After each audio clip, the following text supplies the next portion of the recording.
Il a un pelage roux et soyeux, où se démarquent quelques taches blanches sous le ventre, la gorge et le dessous de son fin museau. Sur celui-ci trône un joli nez noir. Ses yeux de couleur ambre sont bordés de longs cils noirs. Au-dessus, deux jolies oreilles triangulaires et bien droites. Sa queue est touffue et paraît d'une belle couleur flamboyante, terminée à son extrémité par une touche de blanc. C'est Vulpe, le jeune renard roux, malicieux, qui porte ce nom scientifique. Ses parents partis à la chasse l'ont laissé seul à la tanière, car il est grand maintenant. Il va bientôt pouvoir les quitter. Ils lui ont tout de même recommandé de ne pas trop s'écarter de leur père. Mais il aime tant courir après les rongeurs qu'il ne se rend pas compte qu'il s'éloigne de sa tanière. Curieux, il ne résiste pas à la tentation de suivre les souris et se perd si loin qu'il ne sait plus revenir. Il marche maintenant depuis longtemps. Il a soif et faim, mais ne veut pas s'arrêter, car il craint de s'endormir. Il parcourt encore une belle distance, constate que le soleil commence à s'éteindre et qu'il glisse doucement sur l'horizon pour bientôt se cacher. Lorsqu'il disparaîtra, il devra avoir trouvé un abri, car il est trop jeune pour sortir la nuit. Des prédateurs le repéreraient aussitôt. Il a déjà appris quelques tactiques, mais pas suffisamment, craint-il, pour pouvoir se débrouiller seul. Il a peur, mais décide de se fier à son instinct et cherche un refuge. Il repère alors une cavité dans la roche et s'y introduit avec précaution, de peur qu'elle soit déjà occupée. Rassuré, il trouve une couche de végétaux confortables et s'y installe en boule, les pattes recourbées sous son ventre, enroulant sa queue touffue autour de son corps pour lui tenir chaud. Épuisé, il ne lui faut que quelques secondes pour sombrer dans un lourd sommeil. Lorsqu'il se réveille, le soleil brille et la chaleur pénètre déjà le refuge. Alors qu'il s'apprête à sortir, il voit approcher 3 jeunes loups. L'un d'eux lui demande: « Hé, l'intrus, que fais-tu là ?» Le jeune renard lui dit: « Je me suis perdu, je suis parti trop loin. » Le loup lui répond: « Je suis Jeff, le chef de la bande, et tu es sur mon territoire. » Vulpe lui dit: « Moi, c'est Vulpe, renard roux. » Jeff l'interrompt: « Hé, je ne suis pas ton ami.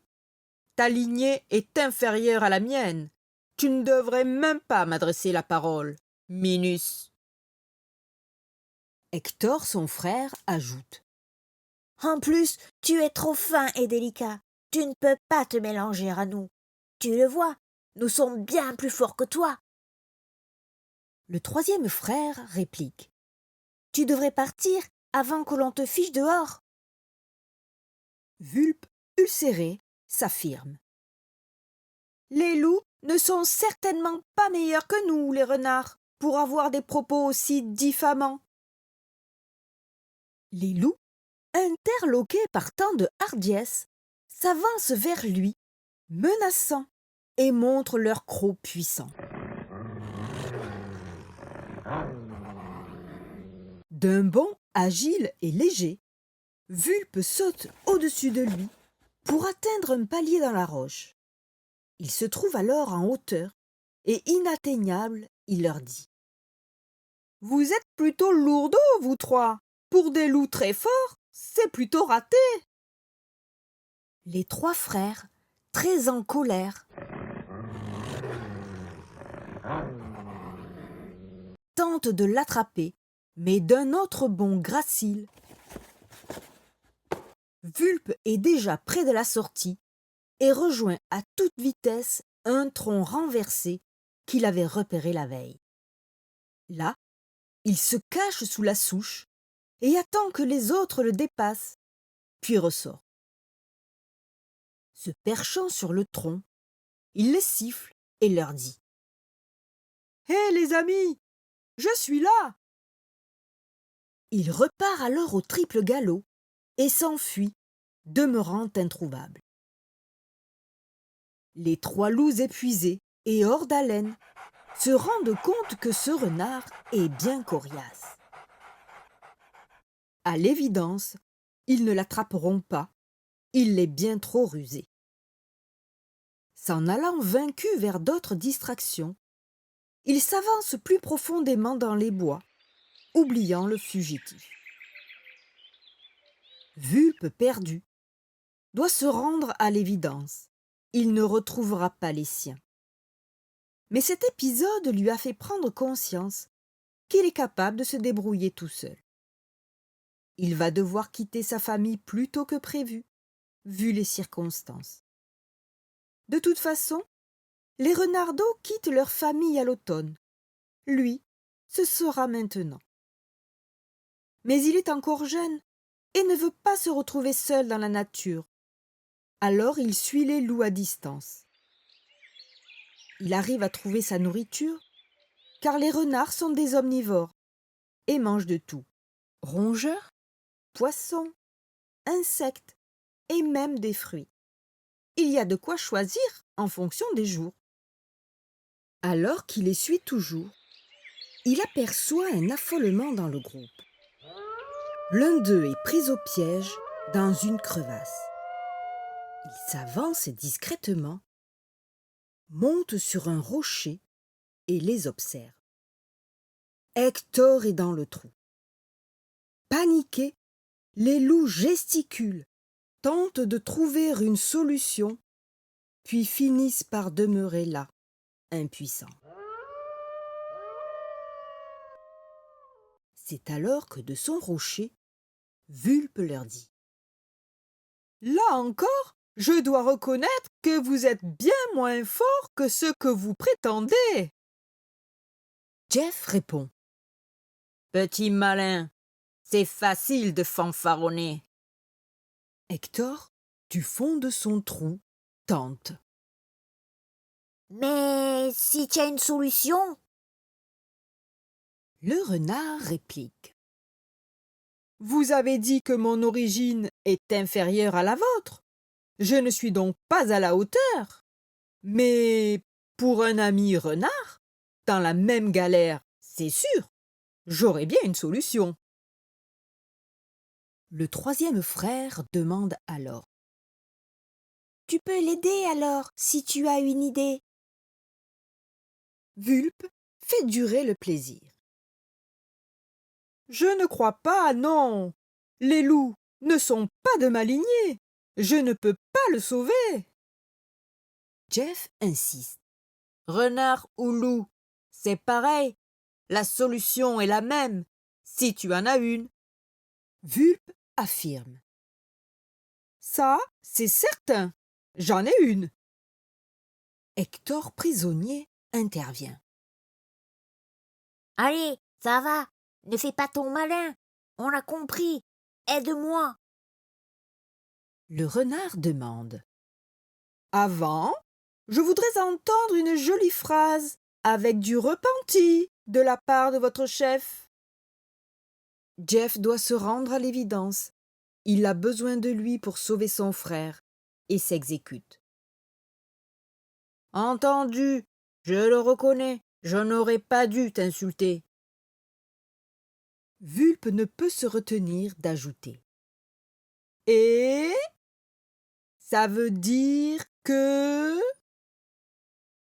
Jeff, pressé de sauver son frère, abdique.